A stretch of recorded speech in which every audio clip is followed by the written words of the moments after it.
రోజు దక్షిణామూర్తి స్తోత్రం చేసేవాణ్ణి శనీశ్చర గ్రహం కూడా చెరకదు. కారణం ఏమిటంటే బలహీనంగా ఉన్న గురుగ్రహాన్ని అది బలవంతం చేస్తుంది జాతకంలో. అంత గొప్ప స్తోత్రం ఈ ప్రపంచంలో వాంగ్మయం మొత్తం మీద ఉన్న ఒకే ఒక్క స్తోత్రం దక్షిణామూర్తి స్తోత్రం. ఇంకొకటి లేదు లేదు లేదు, తత్తుల్యము కాదు. అదొక్కటే అంత శక్తివంతం. అందుకే శంకరాచార్యుల వారి వాంగ్మయం అంతా ఒకెత్తు, సామాన్యుల కోసం ఇచ్చిన దక్షిణామూర్తి స్తోత్రం ఒక్కటి ఒకటి.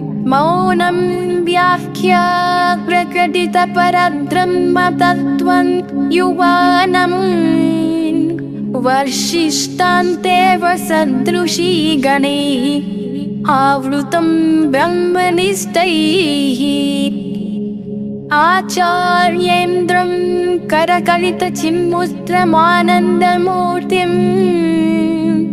స్వాస్మా